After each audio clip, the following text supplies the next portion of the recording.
Bonjour à tous, j'espère que vous allez bien. Bienvenue encore une fois à un nouvel épisode de Purpose Talk. Alors aujourd'hui, c'est pas la grande forme, donc comme vous pouvez l'entendre, ma voix n'est pas à sa meilleure performance. Mes excuses d'avance, donc déjà pour ma voix. Nous avons commencé à parler de ce que nous devons savoir avant de vivre seul en appartement. Alors aujourd'hui, nous allons continuer. Et le premier point que je vais aborder aujourd'hui dans cette suite, c'est les dépenses. Donc, lorsque tu vis seul ou si jamais tu prévois vivre seul, il faut prendre en compte que tu vas beaucoup dépenser. Et ça sera plus que ce que tu dépenses d'habitude. Parce que peut-être qu'en ce moment, tu vis en famille ou sur le campus et les choses sont beaucoup moins chères par rapport à se prendre un appartement. Donc, il faut déjà savoir que décider de se prendre un appartement et de vivre seul, ça va te coûter cher. Voilà, c'est-à-dire que ça a un prix en fait. Donc, les dépenses pour vivre seul en fait en appartement, il faut tenir compte de ça parce que c'est réel. Donc, lorsque tu vas aménager, tu vas devoir acheter des meubles. Si jamais il n'y en a pas dans la maison, tu vas devoir acheter peut-être ta télé, tu vas devoir acheter les choses de la cuisine, tu vas devoir acheter peut-être la décoration. En tout cas, tu vas acheter tout ce que tu juges nécessaire, tout ce qui te manque ou bien en tout cas, tout ce dont tu as besoin en fait pour que ta maison soit assez équipée. Et les dépenses, ça vient toujours, ça vient toujours. Il faut te mettre à l'idée que tu vas te dépenser. En plus de l'aménagement, il y a toi-même ton confort aussi. Peut-être que le lit que tu vas décider de prendre, ça nécessite un matelas, un certain type, beaucoup de choses dont tu auras besoin. Voilà, et sans compter aussi le fait que tu as besoin de machine à laver et tout. Généralement, ça peut être inclus dans ton bail et tout ça, mais lorsque ça ne l'est pas, ce sont des dépenses. Si tu veux vivre seul, il faut commencer à poser des questions à des gens qui vivent seuls déjà en appartement. Comment ça se passe avec les dépenses? Comment gérer les dépenses? Qu'est-ce qui est plus élevé? Combien mettre à part par mois? Comment épargner et tout ça, ça va beaucoup t'aider en fait avant que toi tu puisses entrer en appartement. Le second point, ce sont les imprévus. Donc, il y aura beaucoup d'imprévus souvent. Moi, je me rappelle que il y avait des imprévus. Bon, un imprévu avec mes toilettes. Donc, il y avait beaucoup de soucis avec les toilettes. C'est-à-dire qu'il y avait un bruit à chaque fois qu'on tire la chasse. C'est-à-dire que l'eau coule un peu trop, ou il y a un bruit après qui ne cesse pas. Donc, comme je vous avais dit que je suis devenue technicienne, donc j'ouvrais la partie, je mettais ma main dedans, j'essayais de tourner des choses, de fixer des choses et tout. Et souvent, le bruit s'arrêtait. Mais quand quelqu'un d'autre va aux toilettes, ça recommence. Donc, à chaque fois que tu vas utiliser les toilettes, à chaque fois que tu vas aller toucher les fils, raccommoder des choses. Et à un moment, ça ne s'arrêtait plus. C'est-à-dire, même si je touche des fils, je sais, j'ai dû faire appel à mon propriétaire qui m'a aidé et tout ça. Et puis, bon, là, ça va. Après, j'ai eu encore des soucis. Voilà, des imprévus encore avec ces toilettes-là. Les toilettes sont décollées, en fait. Donc, du coup, lorsque tu t'assois, ça bouge. J'étais obligée de plier des papiers journaux et les mettre en bas, en fait. Donc, plier comme 2 ou 3 papiers journaux que je mets à chaque extrémité des toilettes pour que ça puisse tenir. Mais à un moment, le propriétaire, lui, il est venu voir et il a dit, tu sais quoi, il faut qu'on fasse quelque chose. Donc, il y a des imprévus. Là encore, il y aura des dépenses. Mais si jamais c'est du ressort du propriétaire, c'est lui qui prend la charge, c'est lui qui prend la dépense. Mais il faut t'attendre à pouvoir payer en fait. S'il y a quelque chose qui ne fonctionne pas, il faut t'attendre à pouvoir gérer ça. Voilà, et puis, il ne faut pas penser qu'ils vont t'épargner juste parce que non, c'est comme ça que j'ai trouvé. Peut-être que tu vas devoir aussi débourser des fonds pour pouvoir régler ce problème-là. Donc, les imprévus, ça ne manque jamais dans la maison. Voilà. Donc, tu peux être là comme ça et puis il y a une ampoule qui se grille. Il peut pleuvoir, l'eau va rentrer dans ta maison, il peut y avoir l'inondation, il peut y avoir ci, il peut y avoir ça. Donc, il faut prévoir. Voilà, en même temps, c'est pas pour être pessimiste en fait. Mais il faut juste dire que tout peut arriver et il faut être prêt. Voilà, il faut être prêt lorsque certaines choses vont arriver, à pouvoir t'occuper de la situation, gérer la situation rapidement ou souvent même à pouvoir payer pour que la situation se règle rapidement en fait. Voilà, donc faut se préparer mentalement, il faut savoir, il faut se mettre en tête qu'il y aura des imprévus. Il faut se préparer à pouvoir faire face à ces imprévus-là. Le prochain point que je vais aborder, puisqu'on a parlé de dépenses et d'imprévus, c'est le fonds d'urgence.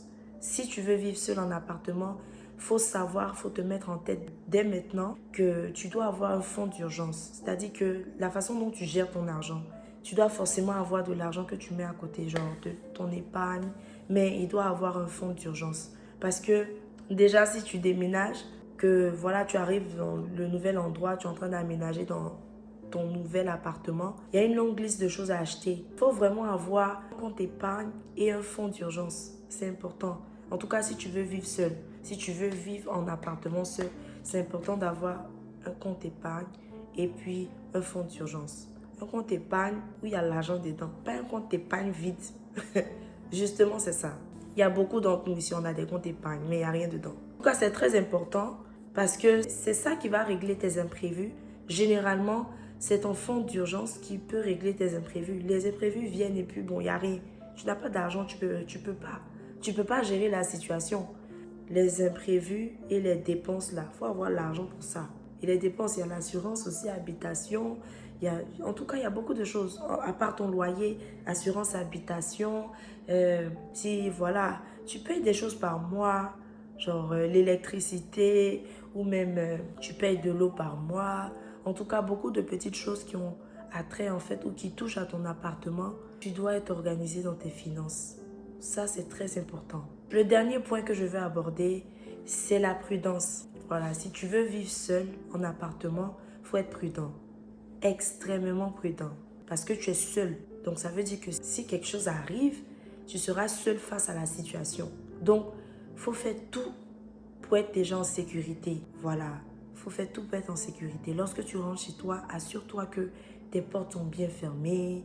En tout cas, tu dois toujours t'assurer que tes portes soient bien fermées, que les fenêtres aussi sont bien fermées avant de sortir et tout ça. Quelque chose peut arriver, tu vis seul, c'est dangereux. Et le temps d'appeler peut-être, ou bien je ne sais pas, si tu as été négligent, les gens sont rentrés, les voleurs ou je ne sais qui, mais le temps de pouvoir réagir, tu es déjà dans la panique. C'est-à-dire, ils ont déjà une longueur d'avance sur toi. Ils sont déjà entrés dans la maison. Donc là, le temps de prendre le téléphone, appeler et tout ça, tu ne pourras pas. C'est-à-dire, tu n'auras même pas les bons réflexes parce que tu seras déjà dans la panique. Donc, on ne sait jamais. Il y a des choses qui peuvent arriver. Il faut faire très attention, il faut être très prudent. J'ai parlé des voisins la semaine passée. C'est vrai qu'il faut avoir de bonnes relations avec ses voisins, mais en même temps, il faut ouvrir les yeux, il faut faire très attention. Parce que ça peut être cela aussi. Peut-être il y a certains voisins qui vont dire, ah, on sait qu'elle, elle vit seule. On sait que lui, il vit seul. Donc, du coup, s'ils n'ont pas un bon cœur, ou s'ils ont des idées noires, ou franchement, s'ils sont méchants, ils vont faire des choses contre toi. Ou ils peuvent vraiment planifier des situations contre toi. Donc, il faut vraiment faire très attention. Il faut faire très attention. Moi, là, quand je suis chez moi, je ne sais pas combien de fois je vérifie ma porte. Je ne sais pas combien de fois.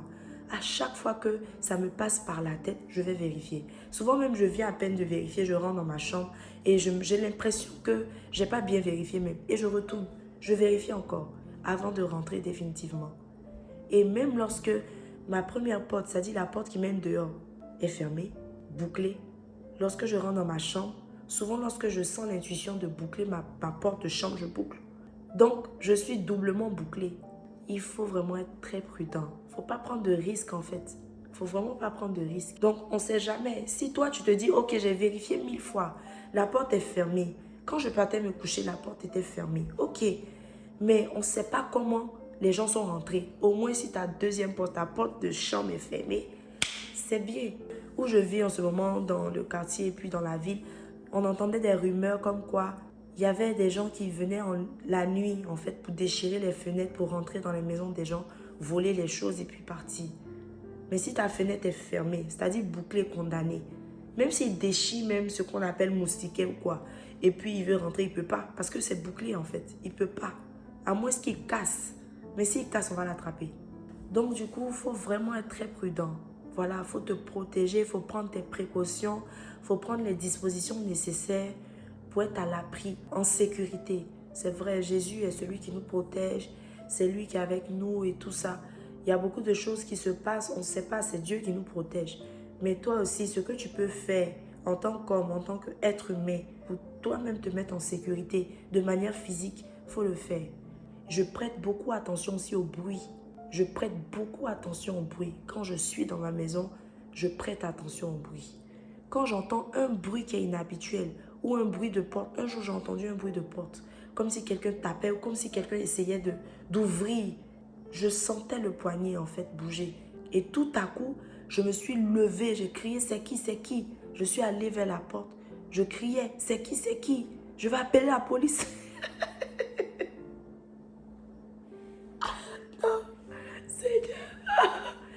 Je n'ai même plus de voix pour rire. Donc, je prête attention. Mais avant de crier, là, il faut bien écouter. Voilà, là, si les gens parlent, si les gens disent des choses, tu vas entendre. Voilà, je n'ai pas commencé à crier comme ça dans le vide. Je suis drama queen. Bon, mais c'est ça. Mais en tout cas, j'ai prêté attention, j'ai écouté d'abord. Je sentais toujours taper, taper. Donc, je commençais à crier. La personne va partir. Donc, il faut savoir, aujourd'hui, on a parlé de dépenses. Tu vas dépenser si tu veux vivre seul en appartement. Donc, apprête-toi à ça. Les imprévus, apprête-toi aux imprévus. Parce que souvent, là, tu vas faire sortir l'argent comme ça. Tu n'avais même pas prévu, mais l'argent sort, l'argent sort. Si tu n'as pas, le troisième point, un fonds d'urgence et un compte épargne, ça ne va pas marcher. Ça ne va pas fonctionner. Tu ne pourras pas t'en sortir.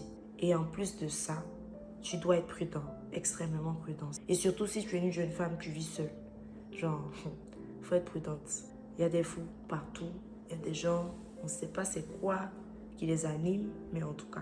Ainsi prend fin la vidéo de ce jour. J'espère que vous avez aimé.